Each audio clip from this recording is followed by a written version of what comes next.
Let's be honest, being talked about hurts. You hear that someone said something about you behind your back, and suddenly, it's like a quiet punch in the chest. Your heart tightens. Your mind replays the words. You start wondering why they did it, what you did wrong, and whether you can ever trust them again.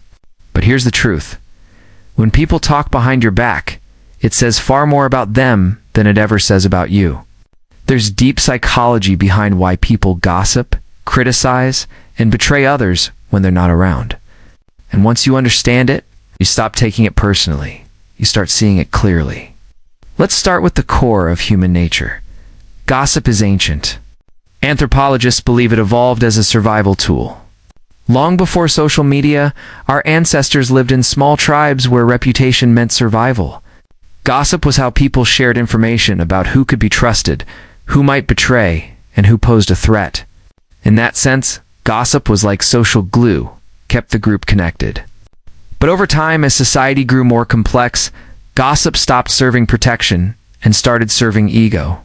It became less about connection and more about control. So why do people still talk behind others' backs today? Psychologists identify three main drives: insecurity, envy, and projection. Insecurity makes people tear others down to feel taller. Envy makes them attack what they secretly admire. And projection allows them to dump their own hidden flaws onto someone else. It's not about you, it's about the story they need to tell themselves to feel okay. Think about it.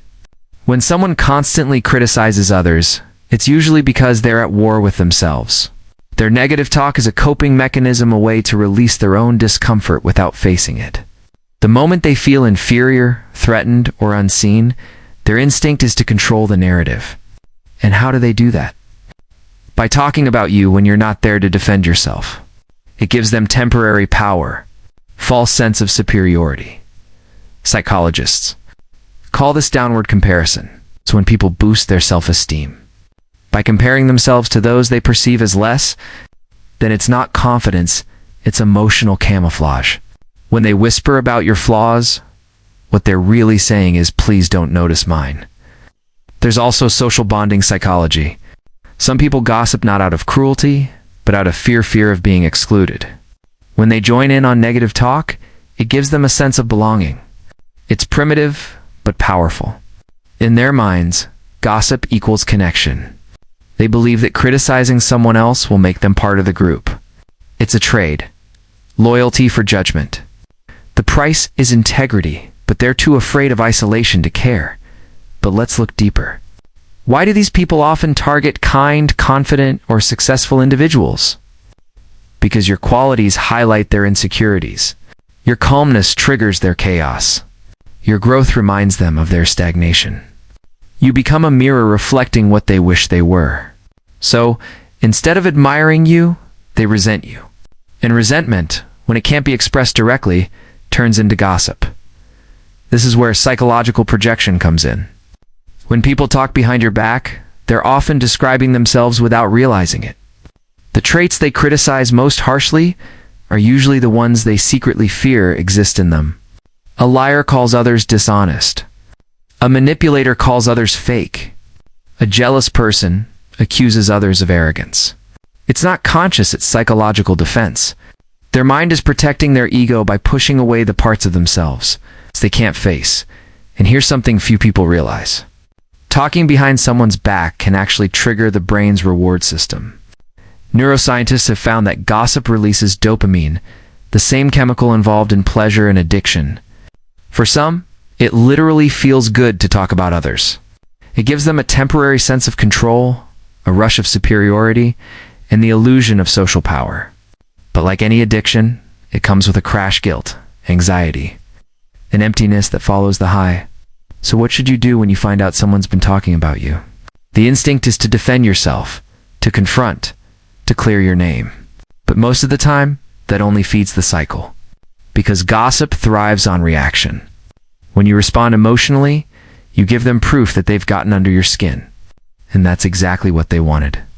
The more powerful move is silence. Not because you're weak, but because you refuse to play their game. Silence robs them of control. It forces them to confront their own noise. People who talk behind your back depend on your reaction to feel important. When you don't give it, they lose their power source. It's also worth remembering the people who believe gossip without asking. You first have already revealed who they are. Real friends don't entertain rumors. They shut them down. They ask you directly. They give you the benefit of the doubt. So when someone's whispering behind you, it might hurt, but it also clarifies who truly stands beside you. There's another layer to this, the psychology of reputation. Humans are wired to care deeply about what others think. In ancient times, being rejected by your group meant danger. That fear still lives in our nervous system today. So when someone damages our reputation, it can trigger real emotional pain. But here's the liberating truth. Your reputation is not who you are. It's a story people tell about you, and you can't control the storyteller. The only thing you can control is your character. Over time, truth always outlasts rumor. The people who matter, the ones with emotional intelligence, empathy, and depth, will see through the noise. They won't define you by the gossip. They'll define you by your consistency, your calm, and your kindness. Because while gossip burns fast, character burns slow, and light always wins over smoke. Still, it's okay to feel hurt. Being misunderstood can cut deeply. But healing comes from understanding that their words don't define your worth. When people talk behind your back, it's not a reflection of your failure. It's evidence of your impact. People don't talk about those who don't matter. They talk because something about you moves them, your confidence, your growth, your authenticity. You remind them of what they've lost or never found. There's a quote in psychology that says, "People who gossip to you will gossip about you." It's a simple truth that teaches discernment. Pay attention to who's always bringing you stories about others. They're rehearsing the stories. They'll one day tell about you. Protect your peace. Not everyone deserves access to your energy, and maybe the next time you hear your name in someone else's mouth, you can take a deep breath and think, I see what's happening. This isn't about myths about them. It's emotional maturity. That's the power of understanding instead of reacting. Because at the end of the day, gossip dies in the absence of attention. The less you feed it, the faster it starves. Keep showing up. Keep being kind. Keep being real. The truth doesn't need defending, it just needs time. And here's the quiet beauty in all of this.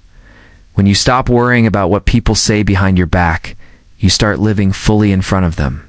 You reclaim your peace. You stop performing for approval and start standing in self-respect.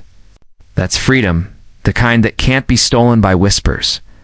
If this message spoke to you, if it reminded you that peace is louder than rumors, consider subscribing to Psyche Edge.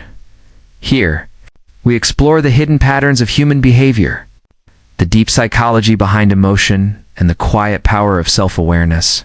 Subscribe, stay curious, and remember, your worth isn't determined by what people say in your absence. It's revealed by how you rise in their silence.